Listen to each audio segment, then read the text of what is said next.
الآني ما أقدر أكمل. زين. كان يقدر من حجاه. أنا ما أقدر أكمل، كان يقدر من حجاه. وهاي مو زعلة طويلة، واضحة العشرة نهاها.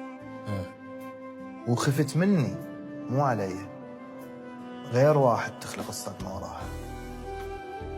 وصرت أقلل بالكلام، وبدت بي تصير خوفه من أحس باهتمام، وما أسهر بس حتى يمشي الوقت أسرع من أنام. للأسف هاي الحقيقة، ما أعرف وين أنط وجهه، كل شي يمي ما أطيقه، وأحسد الدم اللي بجسمي ظلمة بس يندل طريقه. ولأن ما سويت كل شي، الأحداث أسبوع كامل أقدر أحكيها بدقيقة.